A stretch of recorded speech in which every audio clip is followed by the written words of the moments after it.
दोस्तों आज हम डिस्कस करने वाले हैं Joshimath land subsidence problem. This topic has been in news since long और बहुत सारे स्टूडेंट्स लगातार मुझे इसको भेज रहे हैं कि इसके कारण क्या हैं। तो सबसे पहले तो हमें यह समझना है कि लैंड सब्सिडेंस है क्या। सेटलमेंट, सब्सिडेंस और स्लाइडिंग ये तीनों एक ही चीज है या अलग अलग है।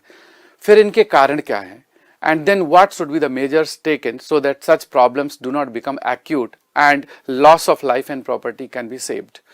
तो आज हम इसी टॉपिक पर चर्चा कर रहे हैं और थोड़ा डिटेल में बात करेंगे। इनके जो समस्याएं हैं उनको कैसे सॉल्व करना है उस पर भी देखेंगे। तो सबसे पहले तो हम समझते हैं कि जैसे फेलियर ऑफ स्लोप्स या failure of soil can be viewed in 3 parts. एक तो सेटलमेंट फेलियर, दूसरा सब्सिडेंस और तीसरा स्लाइडिंग। थोड़ा थोड़ा सा अंतर है तीनों में, हमें जान लेना चाहिए कि सेटलमेंट क्या है, सब्सिडेंस क्या है।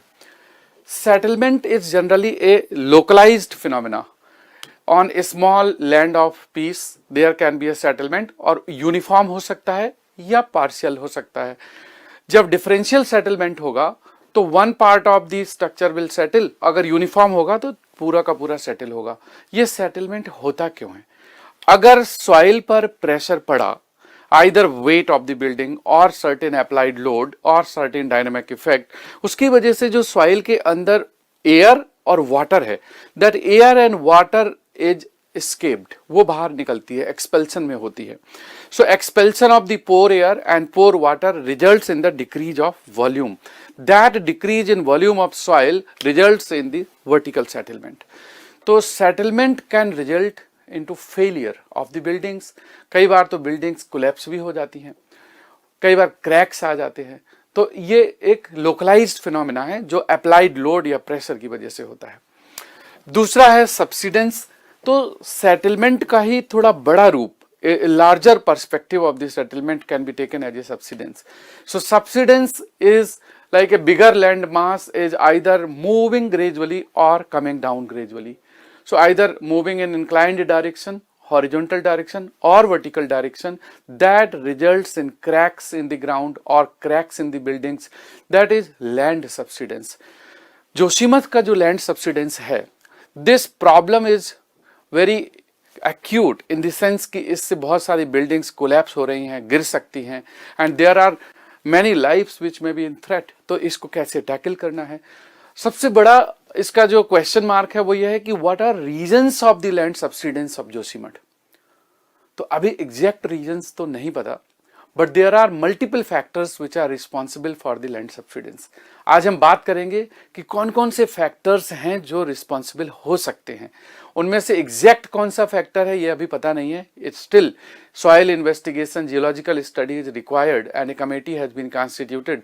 और कुछ समय में इसका जब फाइंडिंग्स इसकी आएंगी then we will be able to know कि what is the exact reason. But yes, there are multiple factors. उनमें से कुछ ह्यूमन मेड है, कुछ नेचुरल फैक्टर्स हैं।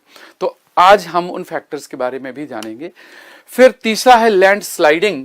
स्लाइडिंग तो एकदम एक्यूट स्थिति होती है when a piece of land slips over the another piece of land.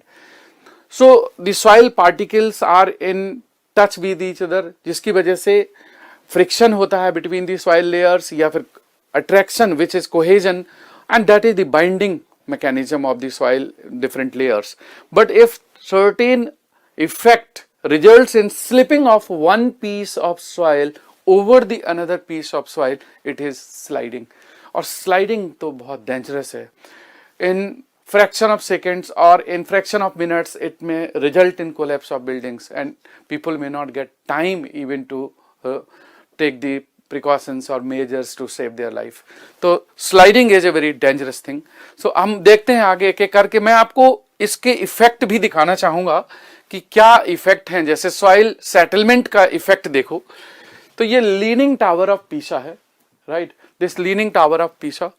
और ये टावर जब कंस्ट्रक्शन में था, इट्स मैनी सेंचुरीज बैक, उसी समय ये टिल्ट हो गया। अब ये टिल्टिंग क्यों हुई? वर्टिकल से टिल्टिंग आप देख सकते हैं, it is tilting on one side, क्योंकि one side of the land got settled as compare to the other side.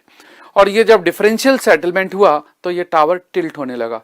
जब ये पूरा बना भी नहीं था उस समय ही ये टिल्टिंग स्टार्ट हो गई, तो मिड कंस्ट्रक्शन में ही इसका काम रोक दिया गया। और बाद में फिर कुछ सैकड़ों साल बाद उसका दोबारा कंस्ट्रक्शन हुआ और उसके बाद फिर लोड बैलेंसिंग की गई और टिल्टिंग को एक लिमिट तक रोका गया, जो सॉइल का स्टेबलाइजेशन किया गया, जो सेटलमेंट हो रहा था। तो ये टिल्टिंग जो है ये सॉइल सेटलमेंट का इफेक्ट है।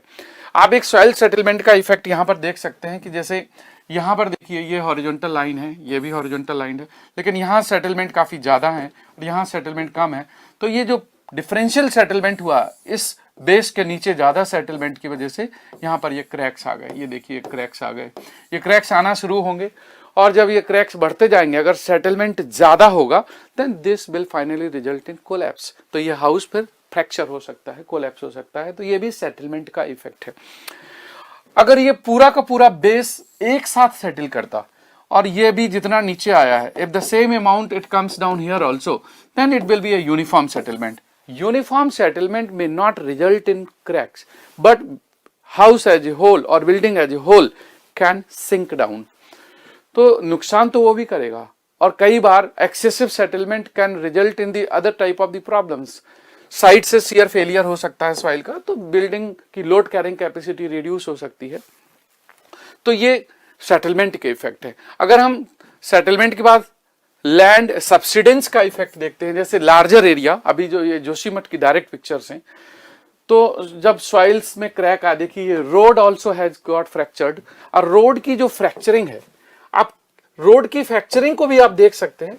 ये देखिए रोड की फ्रैक्चरिंग, और यहाँ पर ये हाउस के फ्रैक्चर्स हैं, ये क्रैक्स हैं, ये वर्टिकल क्रैक्स हैं, ये इंक्लाइन क्रैक्स हैं, ये रोड में क्रैक्स हैं, और बहुत सारे ऐसे हाउसेस हैं जिनको इंडेंजर्ड हाउस कैटेगरी करार दे करके इसको क्रॉस, जो वहाँ की एडमिनिस्ट्रेशन है उन्होंने कहा ये हाउसेस अनसेफ है, and now these have to be evacuated, can see the cracks and at any time these can collapse.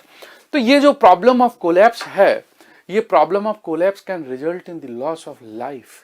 तो इसलिए इनको इवैक्यूएशन कराने के लिए इंस्ट्रक्शंस दिए गए। एंड इस तरह के जो ये क्रैक्स डेवलप हुए हैं, ये बहुत बड़े एरिया में है, right. These are cracks found in a bigger area, few 100 metres of the locality, कई बार तो ये किलोमीटर्स में फैल जाते हैं। तो ये लैंड सब्सिडेंस के कारण है। देखिए जगह जगह क्रैक्स ये डेवलप हुए हैं।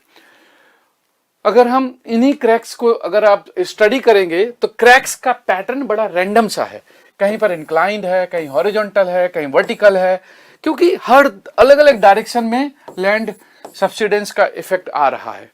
So this land subsidence can result in the various angles and various directions. The cracks can be found, और ये cracks can result in finally collapse.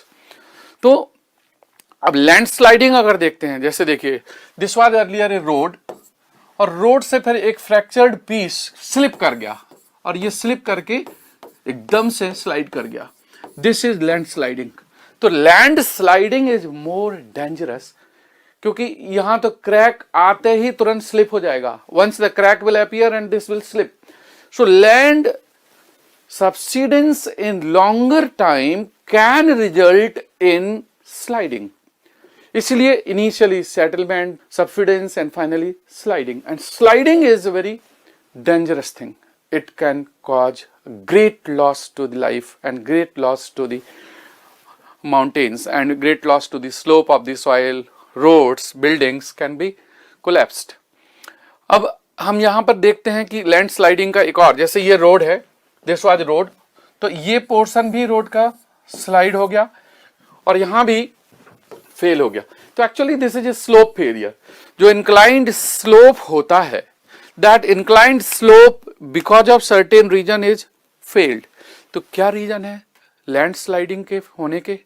तो landsliding means the one layer of the soil is slipped over the other layer of soil. It means it is a shear failure. Civil engineering term में इसको shear failure कहते हैं। और shear strength की जो capacity है, this is cohesion plus effect of this C plus sigma 10 phi, cohesive value, effective stress, friction angle. तो friction angle is granular friction between the soil molecules.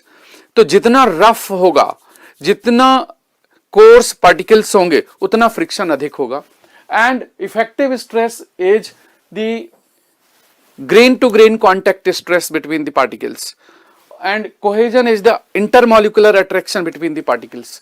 तो जो strength है सॉइल की shear, जो landsliding को prevent करती है, slip को प्रिवेंट करती है, that comes from these components.